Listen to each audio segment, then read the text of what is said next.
시청자 여러분 안녕하십니까? 주말에 만나는 월드 인사이드 코너입니다. 세계의 흐름에 대해서 다양한 이야기들을 알아야 결국은 우리도 지금 한국 사회가 돌아가는 현실을 더욱더 잘 이해할 수 있는 겁니다. 자, 세상에 이 사람이 선거에 지고 나면 이유가 100가지도 넘는데요. 힐러리가 또 돈을 벌려고 그랬는지 회고록을 냈습니다. 이 사람 부부요. 회고록 강연으로 먹고 사는 방법도 가지가지인데요. 힐러리가 이번에 회고록 내용 중에 자기가 왜 졌는지 패인을 주요 6가지로 분석했다고 하는데요. 먼저 힐러리는 대선 3개월 전인 작년에 8월 달에 뉴욕 차파쿠아의 자택 바로 옆집을 다시 샀다는 겁니다. 지가 100% 당선될 거라고 보고 116만 달러, 13억 1천만 원을 들여서 대통령 당선 이후에 자기 이 주요 삶의 기반이 뉴욕에 있다 보니까 워싱턴 DC에 대통령 할 때는 백악관에 있고 또 자기하고 자기 가족이 뉴욕으로 왔을 때는 대선 후에 대통령이 되었을 때 달고 다닐 비서하고 경호원들이 거주할 주택이 필요하다 해서 대선이 끝나기도 전에 집까지 하나 사놨다는 겁니다. 그래서 그 빈집에서 회고록을 썼다라는데요. 식탁에서 책 제목이 무슨 일이 있었나라는 겁니다. 자, 그러면서 더 공직에 출마하진 않겠다는데 이 여자 말은 절대로 저는 믿지 않습니다. 이 책 써서 제가 볼 때 또 한 몇백억 벌 겁니다. 첫 번째 패인이 이메일 때문이었다. 그래서 국무장관 때 이메일을 써서 FBI 수사를 받게 된 것이 결정적인 패인이다. 그러면서 이는 자기의 책임이다라고 말을 했습니다. 그렇지만 이메일 쓰고 그 이메일에 왔다 갔다 한 청탁이나 금품과 관련된 부분에 대해서는 조사 안 받은 것을 다행이라고 생각을 해야지요. 자, 유권자를 제대로 이해하지 못했다. 나는 2016년 유권자를 완벽하게 이해하지 못했고 미국 분위기에 맞지 않는 잘못된 후보였다. 트럼프가 전문가처럼 가차없이 미국인의 분노와 억울함을 자극을 할 때 나는 주도 면밀한 정책으로 극히 정통적인 선거운동을 했다. 이게 패배 원인 중에 가장 현실적인 어떤 부분이기는 한데요. 자기가 유권자를 제대로 이해 못했다라는 게 아니라 힐러리의 삶이 위선과 가식으로 연결되어서 유권자들이 힐러리가 트럼프 못지않은 상류의 위선적인 인텔리다라고 여겼던 부분에 대한 반성은 하지 않습니다. 그런 구절은 하나도 없어요. 그냥 유권자의 이 트렌드 변화에 대해서 내가 따라잡지 못했다. 그딴 소리만 하고 있습니다. 미국의 대통령이 되려는 사람이 미국 국민들 바닥에서 기성 정치권을 어떻게 바라보는가 트럼프나 샌더스에 대해서 이해를 전혀 못한 거죠. 한국에 있는 저조차도 그런 거는 이해를 했습니다. 그 다음에 광부라고 하면서 이 마이너, 이 힐러리가 지난 3월 CNN에서 앞으로 많은 광부와 탄광회사가 문을 닫게 될 거고 자기들은 재교육 프로그램을 하겠다고 하면서 청정에너지를 강조했는데 이것이 실언이었다. 그런데 이 발언으로 대표적인 석탄 산업주인 켄터키, 웨스트버지니아, 오하이오를 돌며 내가 해명을 했어야 됐다. 이것뿐만 아니죠. 이 여자가 힘들게 노동으로 살아가는 사람을 이해하지 못한 직업을 따지자면 제가 볼 때 1000개도 넘을 겁니다. 그 다음에 코미 FBI 국장을 방치하고 말았다. 이메일 스캔들과 관련 기소는 하지 않으면서 극히 부주의했다라고 FBI가 경고를 했는데 직관적으로 이에 강하게 대응하고 코미가 선을 넘었음을 경고하고 유권자들에게 짚어야 되는데 팀 멤버들이 반대하는 바람에 내버려뒀다. 무슨 소리를 합니까? 저 남편이 애리조나에서 법무장관이 탄 비행기와 마주치게 해서 거기에서 둘이 독대를 했다라는 것부터 시작을 해서 오바마가 넌저시 봐주고 코미도 마지못해 문제 제기했다가 또 아니라고 덮고 한 내용이 얼마나 많은데요. 제대로 수사했으면 당신은 깜빵에 가야 됩니다. 비판적 언론에 너무 정중했다는데 힐러리는 책 곳곳에서 이 자기가 나갔던 방송의 앵커들이 자기를 몰아세우고 트럼프는 너그러웠다. 아니 작년에 TV 토론에서요. 미국의 대부분의 언론들이 TV 토론이나 보도나 중계에서 힐러리한테 유리하게 했습니까? 트럼프한테 유리하게 했습니까? 95대 5 정도로 힐러리를 봐주고 트럼프를 씹어댔는데 마지막에 트럼프 여자들이 얼마나 등장하고 방송국 차에서 트럼프가 예능 프로 할 때 씹어린 내용을 가지고 얼마나 젖을 담았습니까? 힐러리는 굉장히 자기 중심적인 여자예요. 이 여자는 죽어도 사람이 될 여자는 아닙니다. 개탄스러운 집단으로 힐러리는 트럼프 지지자의 절반은 참으로 개탄스러운 집단이라고 말했는데 그것은 트럼프에게 선물을 준 거였다. 선의로 트럼프를 지지한 다수 유권자들을 모욕하게 만든 데 미안하게 생각한다. 그런데 그것 때문에 진 거 아니에요. 왜? 그 사람들은 죽었다 깨어나도 힐러리 찍을 일은 없었으니까요. 그래서 이 두 부부가 한마디로 돈벌레가 되어서 공직을 이용하고 그래서 또 공직에 나서려고 하고 월스트리트나 골드만삭스나 그 다음에 IT 기업 실리콘밸리나 할리우드를 이용해서 밥 한 끼 먹어주고 몇 억짜리 티켓 팔고 하는 부분들에 대한 자기들 형태 또 외국의 부패한 정권의 대리인 역할을 수행하면서 돈을 받고 한 행태에 대해서 눈꼽만큼도 반성을 하고 있지 않습니다. 엊그제 말레이시아 총리가 수행원 데리고 백악관을 방문을 했습니다. 이 자리에서 이 나집 말레이시아 총리는 밝은 얼굴로 말레이시아 항공이 보잉 737기 25대, 787기 8대를 살 거고 머지않아서 25대를 더 사서 100억 달러어치의 미국 보잉 비행기를 구매하겠다고 말을 했고 트럼프는 만족한 표정으로 말레이시아 쪽이 보잉 비행기와 제너럴 일렉트릭 엔진을 합쳐서 100억에서 200달러를 사기로 했다며 이것이 강력한 양국 관계의 기초가 될 거라고 말을 했습니다. 얼마 전에 국방부 부장관이 된 사람도 보잉 출신이라고 제가 알고 있어요. 트럼프는 행정부 내에 기업 출신, 월가 출신들을 수없이 배치하고 있습니다. 제가 요즘 트럼프에 대해서 부정적으로 바라보는 것은요. 이 사람이 대통령이 되기까지의 과정에서는 미국에 억눌린 바닥에 있는 오리지널 미국의 주체들에 대해서 굉장히 화끈하게 말을 해놓고 대통령이 되고 나서는 장사하러 다닙니다. 이 장사가 자기는 메이드 인 아메리카, 즉 미국제를 팔아먹고 미국인의 일자리를 만든다 하면 저는 어쩔 수 없다고 받아들이겠는데요. 또 다른 상층부의 거래가 충분히 있을 수도 있다. 상식적으로 그러지 않겠습니까? 그런 측면에서 봤을 때 트럼프가 미국 상품의 최고의 마케터처럼 행동을 하면서 성과를 자랑했는데요. 보잉의 비행기하고 록히드 마틴 전투기가 대표적이고 또 정치인들이 민간끼리의 자연스러운 계약까지도 이렇게 자기가 한 것처럼 넣어가지고 세일즈 외교를 이렇게 강조하고 이런 부분을 보면 과거에 황제가 작은 나라의 왕이 황제한테 갈 때 조공품을 들고 가서 진상을 하고 머리를 조아리면서 황제를 기분을 좋게 하던 모습하고 비슷하다는 겁니다.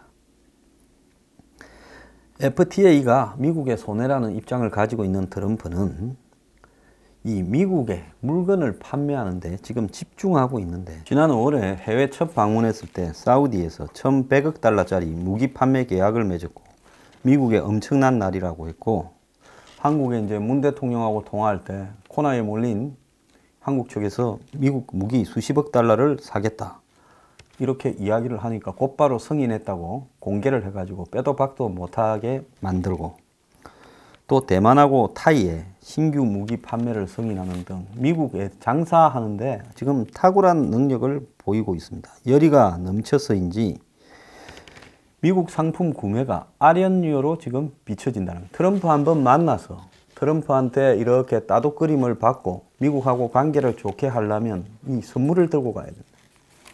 그래서 나집 총리가 말레이시아 연금 펀드가 3, 40억 달러를 미국에 투자하려고 한다라는 계획도 밝혔는데 트럼프가 이 선물 보따리를 받고는 대가로 내놓은 것은 만나서 영광이다.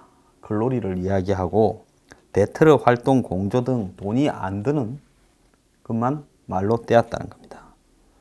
자, 이 나집 총리가 이렇게 불평등한 외교에 나선 이유가 내년에 선거를 앞둔 상황에서 이 사람이 아마 이 IMDb라는 펀드에 대한 수사를 받고 있답니다. 미국 FBI에 의해서 법무부가 조사를 지시한 모양이에요.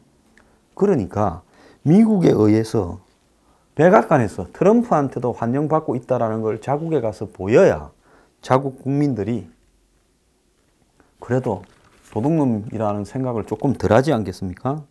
말레이시아를 꽉 뒤집은 IMDb 펀드 사건은 정부가 만든 이 펀드에 총리 양아들이 수십억 달러를 빼돌렸다는 내용인데요. FBI도 지금 이 사건을 열심히 조사하고 있다는 겁니다. 공범이 총리 부인한테 310억짜리 다이아몬드를 목걸이를 선물했다는 의혹까지 지금 나오고 있고 워싱턴 안팎의 궁지에 몰린 나집 총리가 그래서 트럼프를 만나러 갔다는 거예요. FBI가 그걸 다 뒤집어서 조사를 하면 나집 총리는 내년 선거도 못 나가고 쫓겨날 거 아닙니까? 그러니까 조공품을 들고 와야지요. 그래서 미국한테 덜미가 잡히면 개인적으로나 정치적으로나 외교 안보적으로 미국은 트럼프는 코를 낚았어. 돈으로 바꾸는데 지금 한국이 덜미가 낚이지 않았습니까? 말을 함부로 하면서 지금 주변 상황을 이해하지 못해서요. 11월 달에 또 뭐 현 정부가 트럼프 한국에 데리고 온다는데 한국에 오면요. 또 아련료가 나가요. 그러니까 함부로 트럼프한테 낚일 일 하지 말고 말 조심하고 명분을 지켜서 미국을 코너에 몰아야 아련료 안 내는 겁니다. 북한이 괌을 포위 공격한다 할 때 괌을 포위 공격하면 우리도 미국과 같이 싸우겠다 했으면 우리가요 미국한테 뜯어냅니다. 자, 사우디도 결국 권위주의적으로 통치를 하다 보니까 이 썩은 왕가가 내부에서 시끄러우니까 미국한테 이렇게 조공을 바친 거고 첫 방문지로 해준 데 대해서 땡큐 한다라는 이야기 아니겠습니까? 자, 핀란드 대통령이 백악관하고 공동 기자회견 할 때 핀란드가 우리나라의 F-18 이 호넷이라고 부르는 비행기를 여러 대 구매하고 있다고 발표를 하니까 핀란드는 별로 끄리낄 게 없잖아요. 약점이 없는 나라지 않습니까? 투명하고. 그러니까 핀란드 대통령이 트위터로 사실이 아니라고 바로 갉아줘 버렸습니다. 그래서 트럼프가 제일 목말라 하는 거는 명분도 어디도 아니고 돈이라고 지금 알려져 있고 워싱턴 포스트는 트럼프의 회사가 운영하는 워싱턴의 트럼프 인터내셔널 호텔이 문전성시고 이곳에서 돈을 쓰는 게 트럼프의 환심을 사는 방법으로 여겨진다고 보도를 했는데 2박 3일 일정으로 방문한 나집 총리도 방을 여러 개 쓰면서 이 호텔에 짐을 풀었다는 거예요. 참말로 미국의 민주주의 꼬라지 잘 돌아갑니다. 제가 며칠 전에요. 발틱 3국이 지금 다시 황제가 되면서 과거 소련의 영역을 하려고 하는 이 러시아 푸틴한테 지금 바람 앞에 등불이 되어 있어서 미국이나 나토를 끌어들여서 군인을 배치 좀 해달라, 무기를 배치해달라 이러는데 미국이 비행기 10대, 세 나라의 10대에 군대 한 150명, 그 다음에 무기 약간 이렇게 이야기를 하고 있다는 겁니다. 자, 지금 이 폴란드까지 포함한 발틱의 4개국, 지금 폴란드도 안보가 위태위태해요. 전통적으로 폴란드가 강대국한테 먹힌 나라 아닙니까? 덩치가 커도요. 이 4개국에 나토군 4,630명이 있는데 폴란드의 미국 주도 병력이 1,270명, 리투아니아의 독일 주도 병력이 1,000명, 라트비아의 캐나다가 1,138명, 에스토니아의 영국 1,200명이 있어요. 미군이 잘 안 갈라 그래요. 미군이 그래서 중대라도 좀 보내달라는. 왜? 유럽군이라는 게 이게 약하니까. 그런데 러시아가 지금 이 발틱의 앞에서 최대 규모의 군사훈련을 한다는 겁니다. 러시아가 2008년 조지아를 침공할 때도 그때 북경올림픽 개막식 날 침공했지요. 2014년 우크라이나 크림반도를 침공할 때도 대규모 군사훈련인 척 위장을 하다가 실제로 공격의 선발대로 썼었습니다.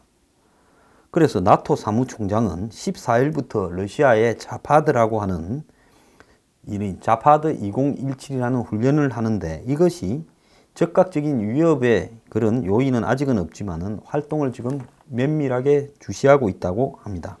러시아하고 폴란드 사이에는 과거 소련 때부터 역의 영토이던 이 칼라닌그라드라는 데가 있습니다. 과거에 동프레이슨의 큰 도시였죠. 그러다가 이 소련이 2차 대전 말기에 점령해서 빼들었는데 이 소련이 집권할 때는 이 발틱 삼국이 소련 영토이니까 이 칼라닌그라드도 육로로 연결이 됐는데 발틱 삼국이 독립을 하니까 리투아니아가 독립을 해버리니까 이제는 소련하고 연결이 안 되고 차단이 된 나라 밖의 역외 영토가 되었어요. 그런데 소련은 이 칼라닌그라드에서 군사훈련을 한다면서 병력을 이제 이동을 시키는 겁니다. 그러려면 러시아죠. 러시아가 칼라닌그라드로 가려면 발틱 삼국을 거쳐서 가야 돼요. 안 그러면 날아서 가든가, 안 그러면 바다로 가든가. 이런 상황 속에서 이 나토가 러시아가 또 무슨 짓거리를 하려고 저러나 걱정이 되어서 지금 또 대응을 하고, 그래서 군사훈련이 진짜 전쟁이 되는 게 아닌가 지금 우려가 많다는 겁니다. 제가 그래서 발틱 삼국이요, 얼마나 미군의 주둔과 미국 장비의 주둔을 바라는지 모르는데 우리는 28,500명이 주둔하고 있는 저 미군을 쫓아내지 못해서 안달인데, 지도에 발틱 삼국을 보면 러시아의 끝에 딱 부딪혀서 러시아가 언제든지 주워 먹으려고 포위를 하고 있는 양상인데, 지금 지도에 한국을 거꾸로 한번 보세요. 러시아, 중국, 북한, 여기에 둘러싸여서 끝에 조금 남아있는 반도의 나라입니다. 러시아는 이번 훈련을 하는 목적이 자기들의 동맹국인 벨라루시, 백러시아죠. 지금 굉장히 친러시아 행보를 하고 있습니다. 그리고 러시아 영토 이 칼라닌그라드 여기에 외부 세력에 의해서 무기 지원을 받은 테러 세력들이 설치고 있다. 그래서 이들을 전복시키려고 훈련을 한다면서 군대 12,700명, 전투기 헬리콥터 70대, 장갑차 375대를 동원해서 훈련을 한다고 합니다. 자, 그러니까 폴란드나 라투아니아나 발틱 3국이 초긴장인데, 나토는 말은 러시아가 10,000대 참가한다 해놓고는 10만 명 이상을 끌어들일 거라고 지금 보고 있습니다. 그래서 이 러시아와 유럽 간의 규정에 의하면 3만 명 이상의 대규모 군사훈련을 할 경우에는 양쪽에 참관단을 보내기로 되었는데, 러시아가 그걸 회피하려고 숫자를 줄인 다음에 실제로 저렇게 하는 걸로 봐서 훈련을 빙자해서 점령을 하려고 하는 게 아닌가 지금 걱정을 하는 거죠.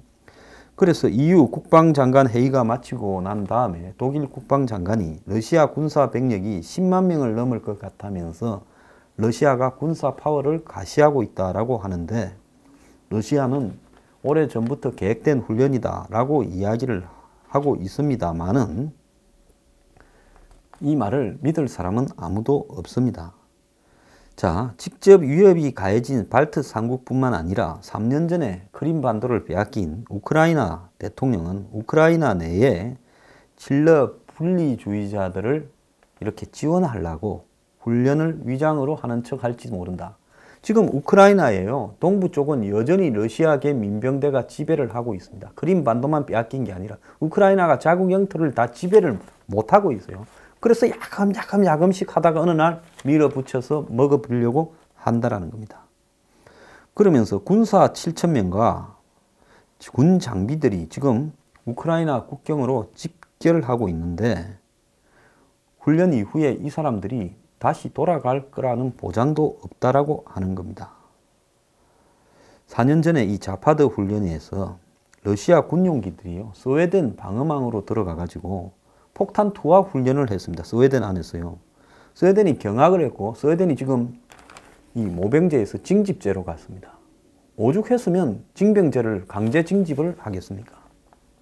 그래서 당시 러시아가 스톡홀름 상공에 폭탄을 투하하는 훈련을 했다라고 이렇게 알려지니까 스웨덴은 이번에도 이 맞추어서 오로라 17이라는 대응 훈련을 하겠다고 하고 미군을 1000명을 포함해서 2만 명을 참가시키겠다고 이야기를 하고 있습니다.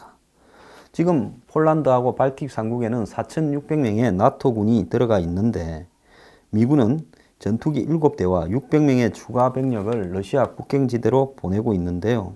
나토 해군은 8일부터 발트해 훈련을 착수했다는 겁니다. 그래서 이 지역에서 이 긴장이 높아지자 지금 군사 생겐 조약을 체결하자라는 이야기가 발트 3국에서 나오고 있는데요.